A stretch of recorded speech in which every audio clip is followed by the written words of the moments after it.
I just will open NetBeans and create a very simple project. And the project is going to be a web application, not even Maven, just a simple one. Stateful gateway. And the pattern is described in Java EE patterns in the green book. So I will just switch to the source code view. So I will just open the Glassfish with Java 7 web profile. We could use Whitefly or whatever. It doesn't matter actually. It would even work with Java 6. So I would like to start with JSF. And the problem is with this, I would like to show you the main benefit of using Java 7 application, stateful applications. And to demonstrate you this, I will just create a small example with multiple pages and a single domain object, which is going to be attached to the pages.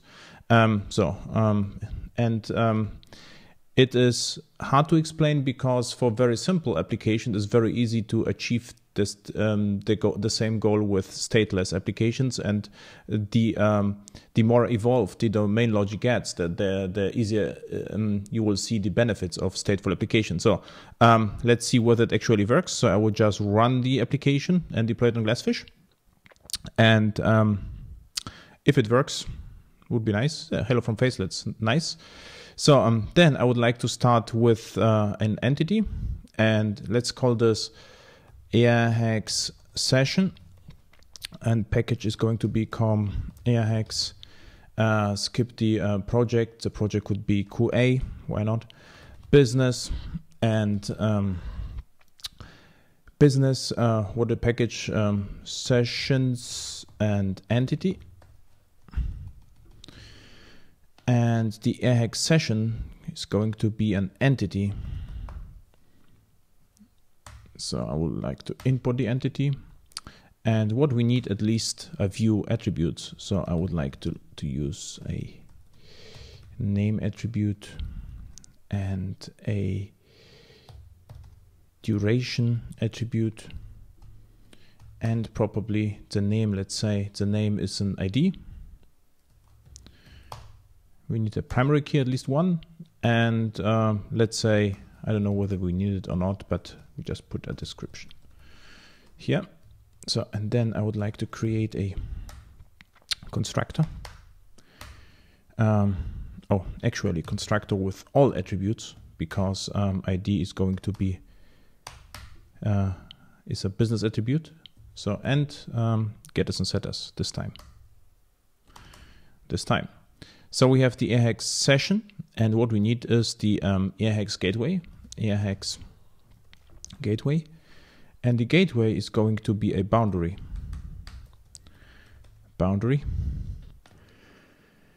And of course, we need an EJB, and this is going to be a stateful one, and a really strange one, because this one is going to be not transactional. So I will disable transactions on purpose. So transactions are disabled. I will just delete this. So and of course I would like to inject the entity manager, and for this what we also need is the persistence. Default constructor is also great. Not great, it is necessary. And what we need is the persistence unit. And we need to drop and create everything. This, call it prod. Data source doesn't matter. Take the default one. And now we have everything, I guess. So we can inject the entity manager right now. So EM. And we use the persistence context annotation, but with strange settings. So I would use the type is extended and not transactional, which is somehow strange. And I would like to keep here the airhacks session. Airhacks session. So let's do this. And I would like to return this, the session, and a method. Let's call airhacks session save or update. Airhacks session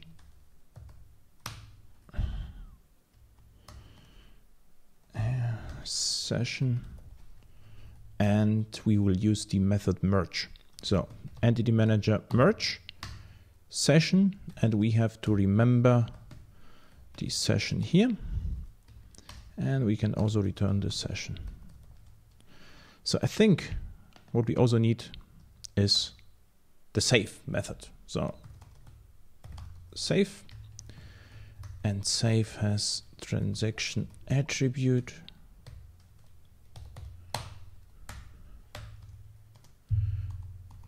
Requires new, and this is always empty. So what happens here on save, the entity manager will flush all changes to the database regardless what happens. So we don't have to merge, to persist, nothing. It is just enough to do this.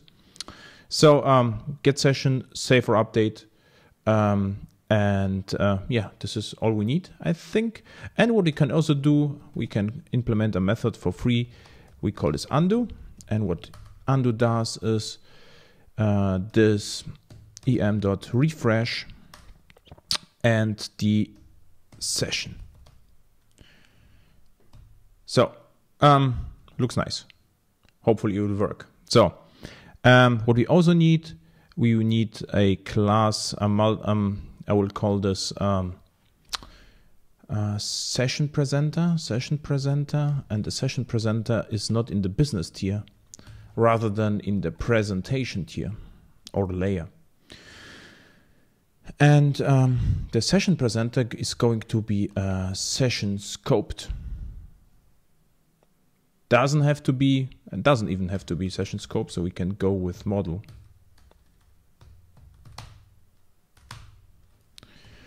And no, it has to be, sorry. It really depends whether it has to be or not. So if we put here the session scoped attribute here as well, the bean is going to be bound to the session automatically, which is actually a good idea. Scoped, session scoped, yes. Now it should also work here without the with request scoped or stateless session presenter.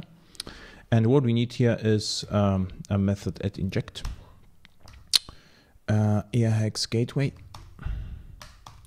gateway, and we would like to expose the session. So I will have to code this. Public airhacks session, airhacks session get airhacks session with a little, so, and yeah, how to implement this? Return gateway get session. So we'll get the current session, and what we also need, a method called save, public object save, and this will just invoke the method save and return null, no navigation, and a method undo with this gateway undo, return null. Almost done. The only problem is we get null first here, which might be a problem, because not might be, it will be a problem, because the first time I will access a null. So what I usually would do to create an index presenter which create a session first, but yeah, let's see how to do it a little bit later. So first I would like to implement a form, h form, and this form comprises a input text, which the value is index. Save everything. Saving is crucial. So index, no suggestions. Not index, rather than index is my default. Session presenter. Airhack session, and as you can see, I can just access, for instance, the name here. And for this reason, I would just create another presenter just to create the airhacks session first in the database, and then we can populate it. So I will need another presenter, new Java class. Let's call this index, and this is going to be model. And we need an access to gateway as well. Airhacks gateway, and we need a method init, which is post construct. And here we can create the airhacks session.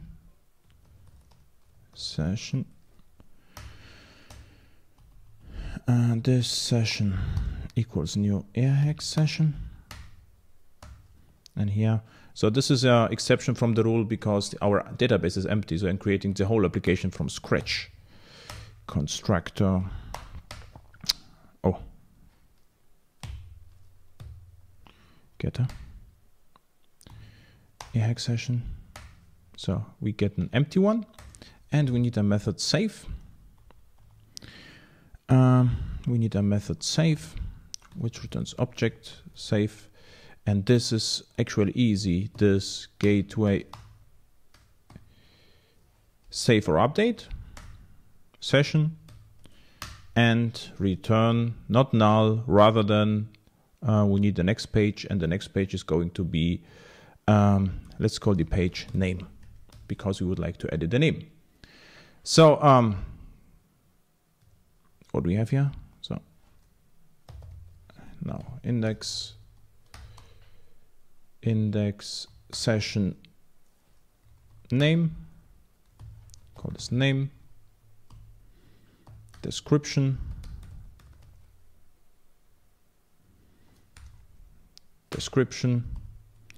and duration.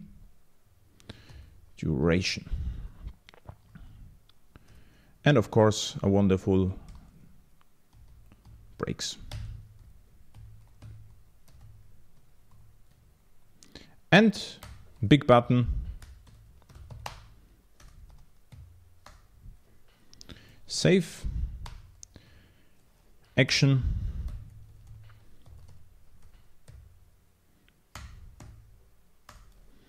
so now it is merged in the database. It's not entirely true, it's not merged yet because transaction not committed, so we can also put requires new here or just invoke save afterwards. I think in this case it is easier, or would be better just to invoke save afterwards. It doesn't really matter, save. So now we need another page, and we call this the page JSF page name because of name here. So we would like to spend some time on the next page, and I would just copy this to the name and right here, edit name. And this is not going to be this, rather than airhacks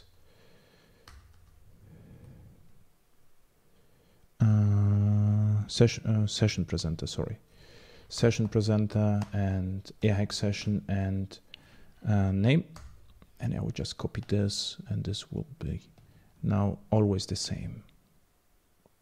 Here and here. So, and here we'll leave the page. And here we can also put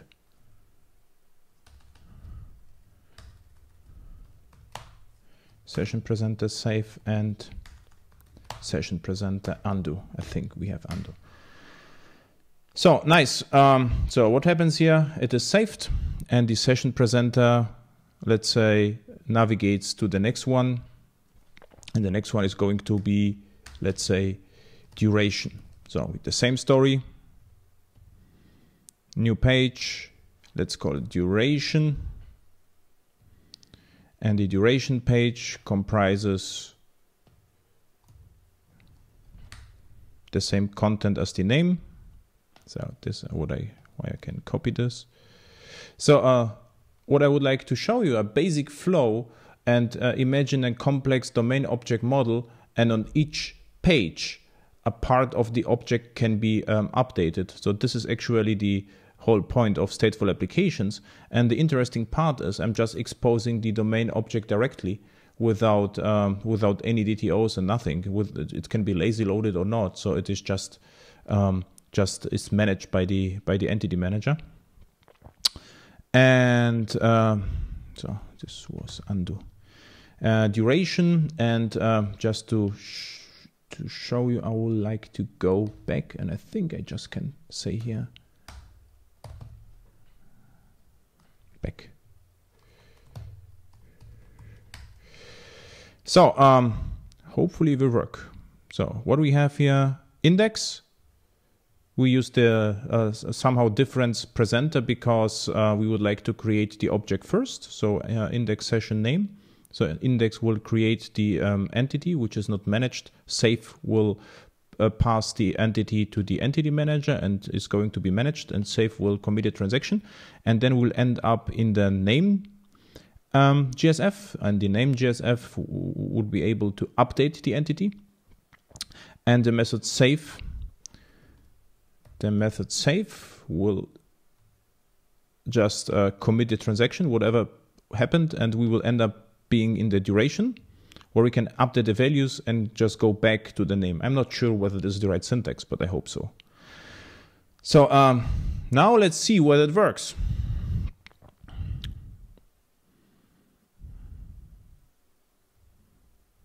Oh, index HTML hform must be terminated by hform.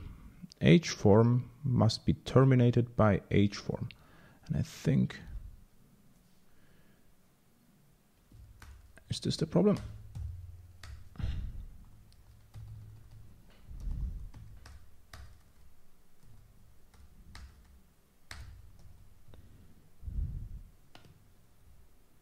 Looks nice, okay, but then we have the problem everywhere. So this one, you see how wonderful XML is. So, and this is also a strange one. This is also a strange one. And this one. So, and now just retry this. And what I also forgot, of course, it needs to be implements serializable, because session scoped. Common error. A stateful session doesn't have to be serializable, but a session scoped has to. So now try this again and see whether it works. If it doesn't, just imagine it work. So what I did, I created a very simple stateful application. Name we called live, description 5th edition, and duration hopefully 50 minutes, what I don't believe anymore. So save. And you see we are on the next page, which is pre-filled with the values. So we can change it to very live and say save. And now the transaction is aborted for why actually? The attribute name of class is mapped to a primary key column. Oh, of course. Okay, my fault. So just do it again. I cannot change the primary key, of course. So name, live, description, very live, duration, 10 minutes. Save, extremely live, and duration 11 minutes. Save. So, but I can just change this to 9, go back. Doesn't work anymore. So what's the problem? Wasn't the last one duration?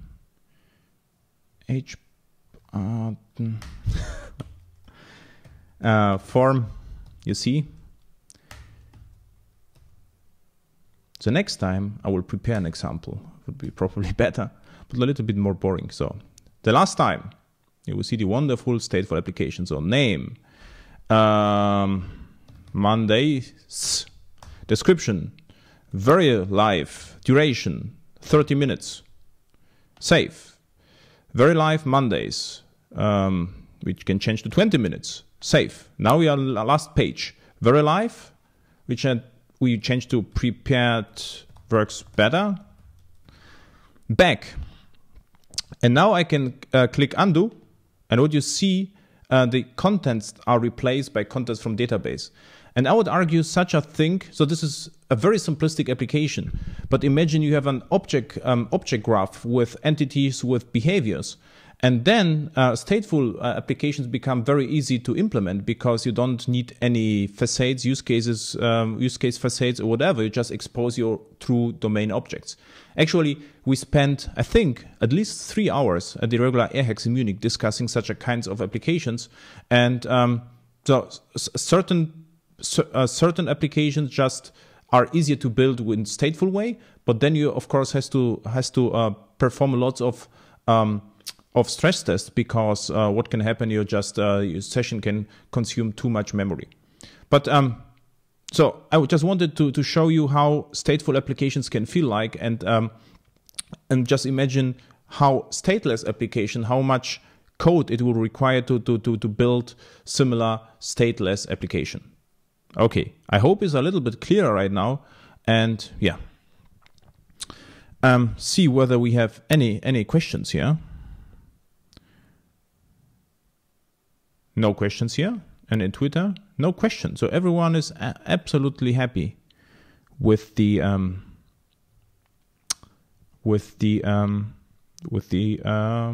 example. So the next one.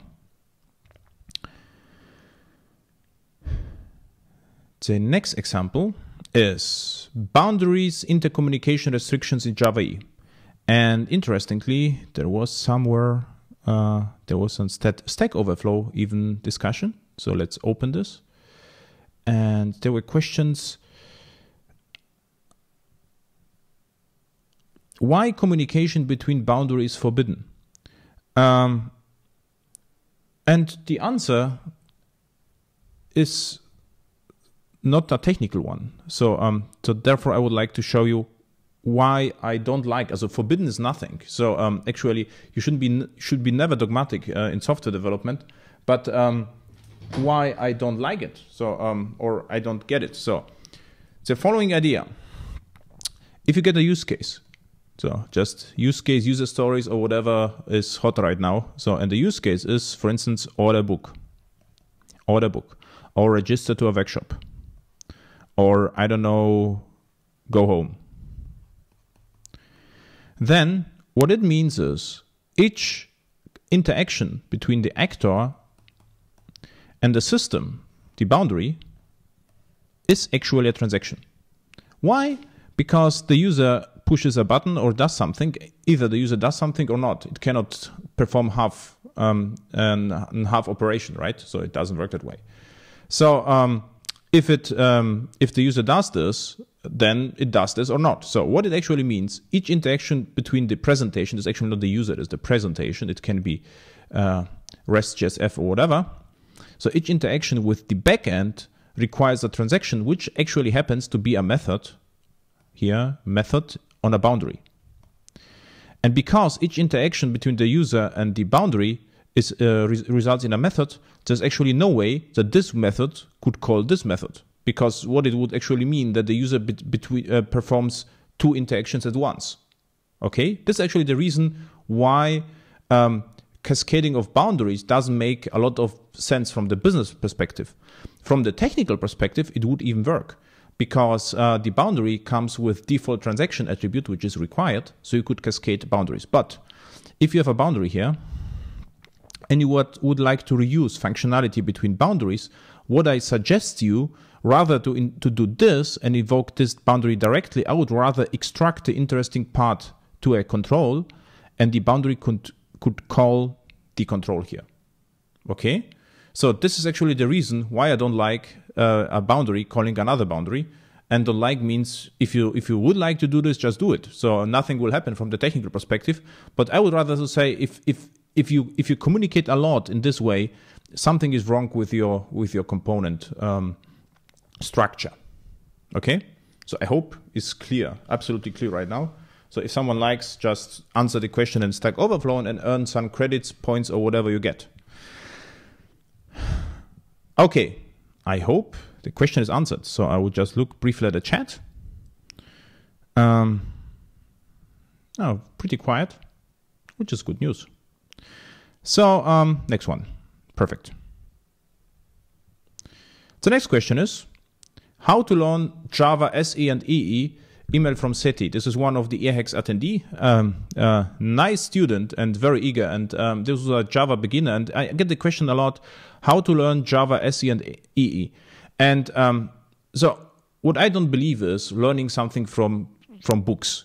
I really like read books. So I read lots of books. And I also read lots of books about Java.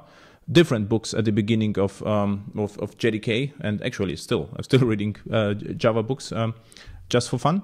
But I would say a better approach is to look on your leisure and or your hobbies and try to implement something from your hobby space. It could be, I don't know, running tracker or DVD collection maintenance book or MP3 encoder decoder or whatever you like. And implement it with Java EE if you would like to learn Java EE, and be really pragmatic. So treat it as a real world project.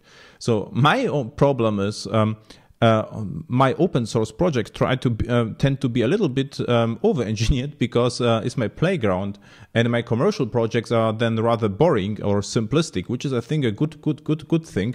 But if you would like to learn it, just learn a minimal Java EE amount of Java EE or Java SE, and build how it's called MVP, minimal viable product for you, and you will learn a lot. And then read a book and improve it constantly. This actually, if you look at my current GitHub project, is actually what happens with my projects. I think this is the most effective way to learn Java or whatever you would like to learn. Just do it and forget about, courses and even airhacks. So if you have then questions, I come to airhacks and ask the questions, but it is actually not required to really learn Java EE. Java EE and Java SE are very simple technologies. And it is a different story if you would like to learn encryption or assembler programming. But Java EE and Java SE is pretty simple. Just do it and implement something.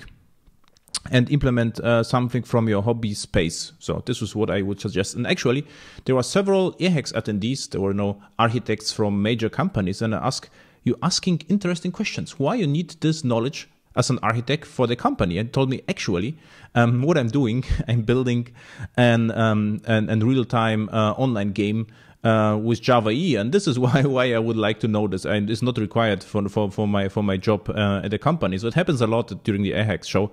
They're actually the most eager students. Okay, I hope it is clear. And resources, I would say, just do a simple thing and let it grow, and make it open source from the beginning. GitHub, they will learn Git and all the and don't be afraid to expose. There's to expose you to the public. So I would say the Java community seems to be rather nice. This is actually my experience. So I think it's extremely nice. Okay, thank you. And now, no questions. Even better. Next one, .NET versus Java EE. So I wrote, I think, when was it? 5 years ago. Java EE or .NET, and of course I'm Java EE developer and .NET enthusiast, I would say. And the question is what to choose when, or what is the difference? And my points were Java is more open source and .NET is more closed. So what it actually means you get with .NET benefits, because you just have to look at MSDN. a Microsoft developer network, and you get whatever you need to understand this. And in Java, there is more choice, but the problem is the choice. So you have to evaluate a lot of things and could be less productive. And what happens now, .NET becomes more and more open, and lots of interesting projects are actually in .NET space, and C# programming language is excellent. It's actually more interesting than Java actually is. But the problem is not backward compatible. So if you are a large company and you're introducing .NET, what can happen? The next versions of .NET could break the backward compatibility, which is great for developers, not so great for for the companies. In Java E, then this is another problem. Java is not so innovative like .NET, but is backward compatible. So, but what I said is it changes a lot, and even the Visual Studio become really great for web development. This is very comparable to NetBeans or IntelliJ, which was not the case 5 years ago. So my opinion is .NET or Java E are great platforms, and I wouldn't consider .NET a competitor of Java E, rather than Node.js and all the stuff, or even PHP. This is which we have to compete with. .NET is just too similar to Java E. So, but it's really interesting, and Microsoft opens up, and yeah, it is really nice to see that it actually happens. Okay, this was an esoteric one. What is the state of Java 7? So Adam wrote me an email, so another Adam, say, okay, what's the problem with Java 7? There is no major application server supporting Java 7. And he was he's a Java 7 enthusiast, but was a little bit concerned about Java 7 state of the union. And I have to say, I was extremely positive about Java 7 adoption. In fact, in several courses, I ask, who uses J2E14. It was usually a few years ago, there's the majority used J2E14. Now, really, one or two poor attendees. And Java E5 was used about, I would say, 10% of the audience. Java E6 the vast majority, and Java E7 is used more than Java E5. So the adoption is great. So what about the application servers? So Whitefly is excellent. Glassfish comes also out with open source with Java 7 support and Java 8 support. And the only problem with Glassfish, of course, is no more supported commercially by Oracle, but is supported by the community. So, several companies provide support. C2B2 and LodgeOn provide support for Glassfish. So this is nice. Tommy. They are working on support for Java 7. Java 7 comes with Batch and JPA extensions, and it just takes time to implement this. And I think WebSphere, the WLP, can also support parts of Java 7, but is not certified yet. So from my perspective, it looks great. So I'm really, I was surprised how fast my clients switched to Java 7. It was faster than ever. It took longer from J2E14 to Java 5. Now it takes faster and faster because Java 7 is similar to Java 6, so there is no migration needed. Okay, let's see whether there are any questions. No questions. Oh, JK said this was a really honest answer. Yes, .NET is nice. But I still like Java a little bit more. Why? I have no idea. I just from the beginning I was a huge Java fanboy without knowing why. I was somehow magically attracted by whatever Java. So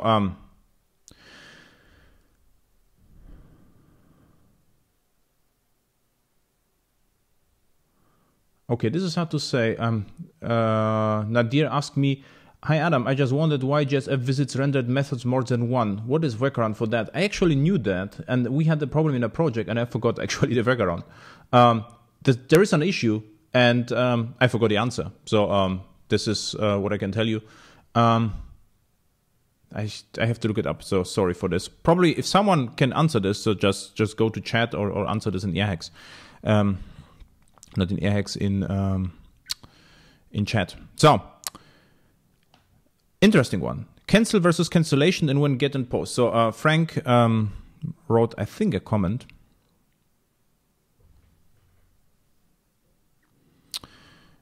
And so far he refers to a session I gave about RESTful, a little REST with JAX-RS. It was a conference session.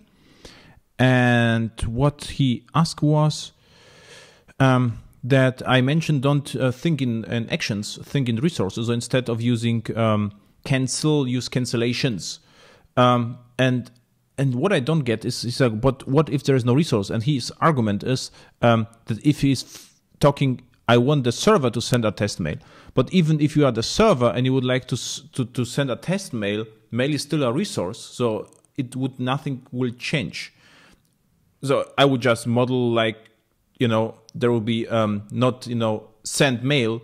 So I would rather try to think in resources. What it could be in mail, I have no idea. Like, spamming and like a process, not to spam, like spamming clients. And if this is and sends, I don't even know what the substantive is of spamming users. But this is what I would search for in RESTful web services, thinking resources, not in actions or methods. And a more interesting question is, GET and POST are widely not accepted but supported by browsers. Now the question is, what if put and delete is not supported because of proxy servers or whatever? And the answer is there is a workaround for this, and I actually wrote, I think over 1 year ago, a short article. It is Java 7 and JAX-RS 2.0. So I would just post it to chat. And what is actually the idea?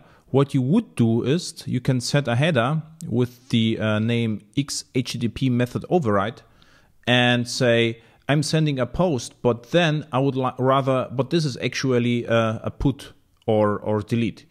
And what you can do in JAX-RS, you can implement a container request filter in the phase pre-matching. So pre-matching means you can with this filter still perform or still execute a method with the which is annotated with put or delete. So with this filter, you can redirect the a post request to be a put or delete request. This is actually a technical answer to the second part of the question. Okay, let's see.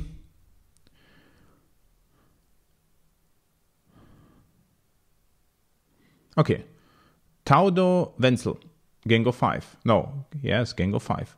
Another interesting question. What you would like to execute complex queries in a control located at Java server? JPA, plain JDBC, JPA, native query, else how? So, very good question. And this is what I'm, this is what I'm looking right now. And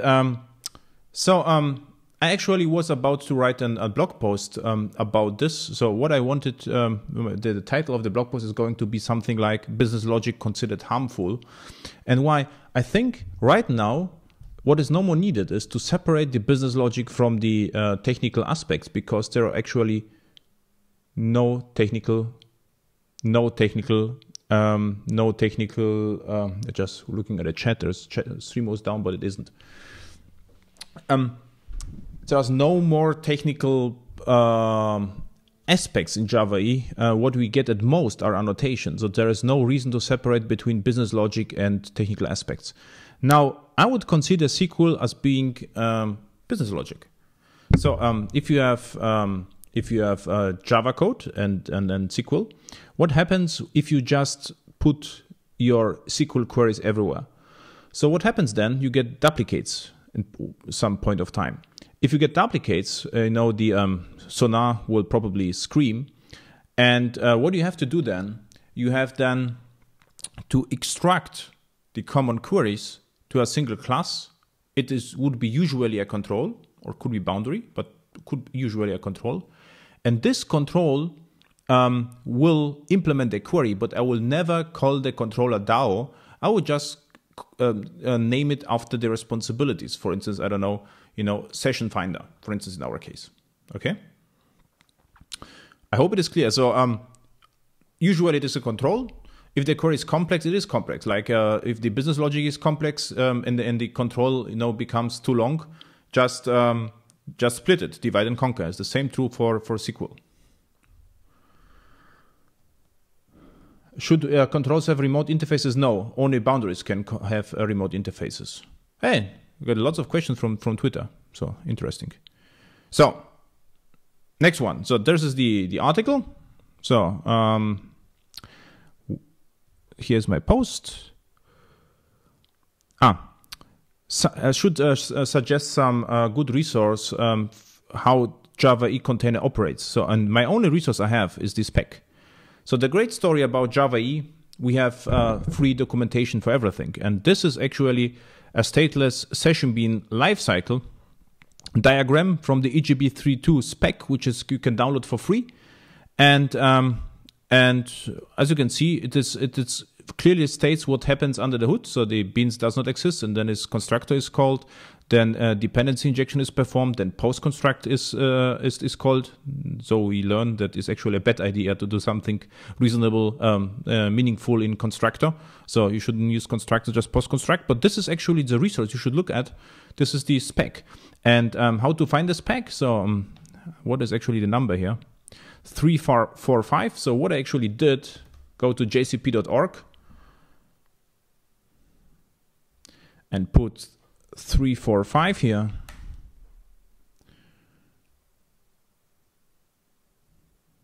And download the spec. This is what I would do.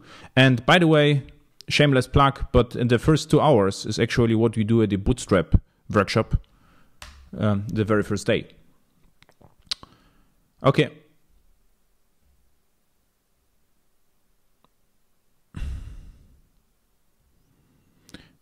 I think we covered this.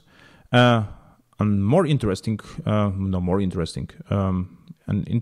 more challenging question is here the discussion with layers. And this is with a friend of the show, Simon Martinelli. I know him. It gives a workshop at CH Open. So a nice fellow, actually. And what Simon is not with me is the layering of ECB pattern. And what I think what Simon suggested is to put the boundaries to controls and the resources as boundaries. And my point of view is the following, but again, this is just how I structure the applications. So what you could do is the following. You can implement a boundary, and this would be an EJB, right? And this boundary would just talk to entity manager, so the entity manager could be considered as a control actually. But if I put at path on the EJB, and now the boundary becomes a resource, or it is decorated with the cross-cutting aspect path. So now the boundary becomes JAX-RS resource as well. But I don't like it because it is harder to test. And this is the only reason why I always split the boundaries from the resources. So what I would do is to introduce another class annotated with path. And this class is heavily dependent on HTTP and JAX-RS. And this class accesses the EJB. So this is actually the idea.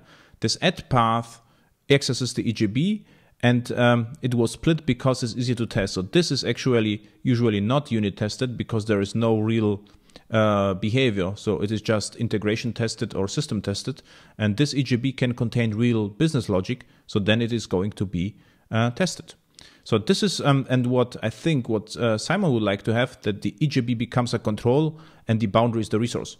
But in my case, this is my way of thinking. And I think, yeah, I just like the idea a little bit better, but I know what Simon would like to do. But if Simon would just keep the boundary here and put the control, move the boundary to a level below, it would be also okay. So I mean, this is just my explanation of things. So boundaries first, I would always start with boundaries, which are plain EJBs, plain old EJBs, just business logic. And then you could annotate the EJB with JAX-RS. would work perfectly, but usually you have to deal with cache control and HTTP headers or whatever, and then it becomes really hard to test the EJB. So I think it's a better idea to split both, but then I would just keep both classes in the boundary package. So, and on that note, there is another interesting component here.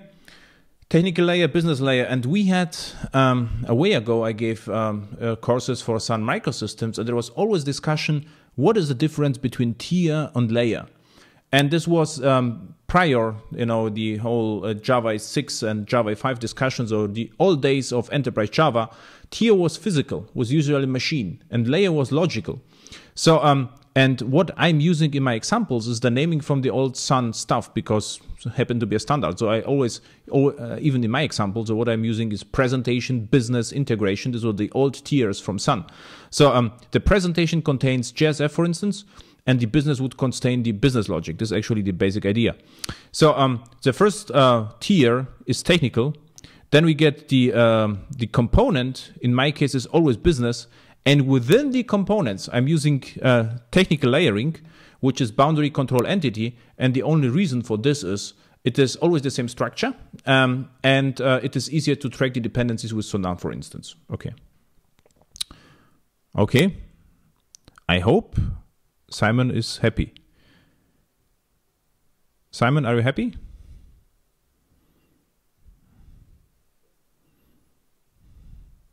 Hope so. Okay, any questions? No questions on Twitter. So then next one. What are microservices? And this is interesting question, because microservices are hot now. In fact, if you look at Twitter, what I did, I registered a talk at AuraDev in August, actually, in Malmö, about nanoservices, because if if microservices are hot now, let's do a nanoservices, and I will probably submit another talk about picoservices. Why not? So the funny story is everything started with SOA, and what's let's see whether I will SOA definition.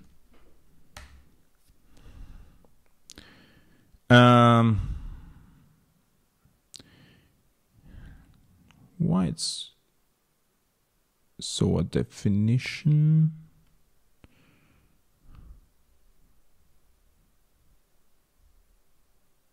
Let's see here. This is whether we will find here something in English and SOA.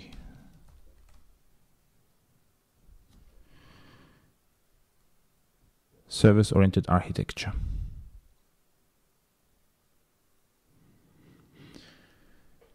Okay, if you read this, the service orientation, let's see whether we find the service orientation.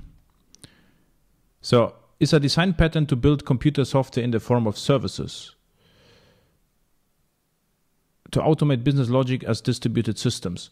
So what actually SOA said is back then is that you are building services with significant business value, and these services are distributed, so it can be accessed from different systems. So and now the question is, if we have Java EE, it is already distributed, and now why someone would build services without business value? so I always wondered the SOA. I mean, it is absolutely obvious that you are exposing something with business value, right? So, and if you are building a RESTful web service with business value, you are per definition a SOA service. So this is a little bit strange to me, was always strange. So, and I never got this actually. And separation of consents and whatever you see is already happens in Java EE, so it's actually nothing new. And so, and the problem with SOA was is probably too coarse-grained. So, if an application would expose one single service from the business point of view, it would be, too coarse-grained. So it is harder to reuse. And what how it's called, microservice? What microservices are actually smaller SOA services. And what's funny is actually, whatever I wrote the last few years, and actually talk at conferences were actually microservices, because what I always said is a team has to be small and produce a single war. And if you are creating a war with a small team, you probably will only have a few RESTful web services, and you are going to be a microservice given you are providing business values, which is hopefully the fact, because why you would build something without business value. So this is my explanation of microservices. They're actually SOA with a different name and finer grained and more pragmatic. So without ESBs, just using down to earth protocol like HTTP or REST, so it can is easily consumed by a client, without any ivory tower technology. And this is a nano service, so this is what I can tell you. So I hope you are with me still. And the question is it possible to implement a microservice with Java EE? I mean, of course. I mean, this is what we do all the time.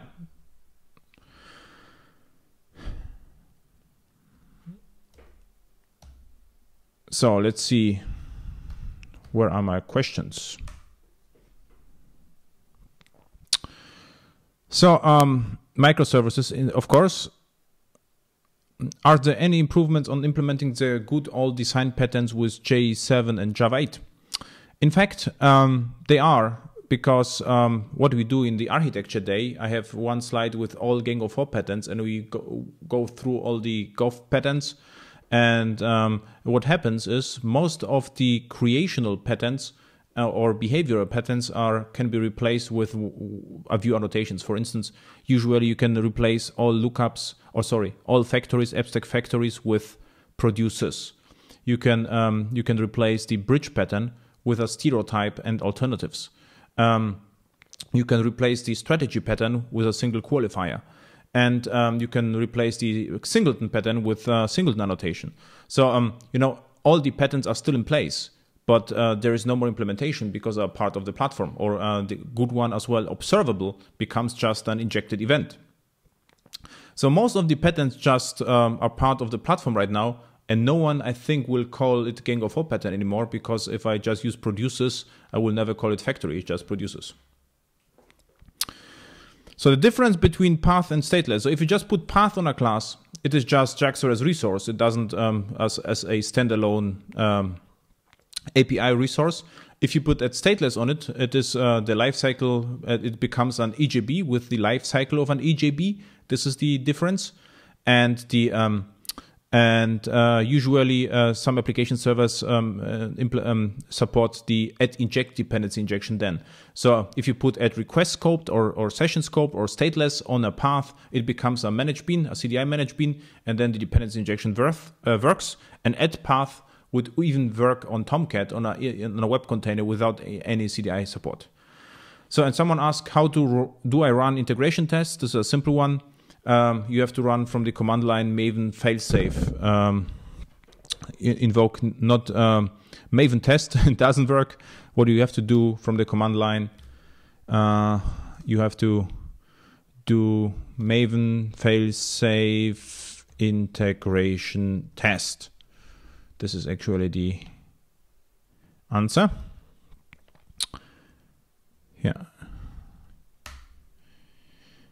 Okay. This was a simple one. So I think I got some questions here in the comments. 3 comments, and then we are still over an hour. So, how to handle shared transactions in context of microservices. So shared transactions, there are no shared transactions. So I think what Sebastian means or would like to express is two-phase commit, something like distributed transaction.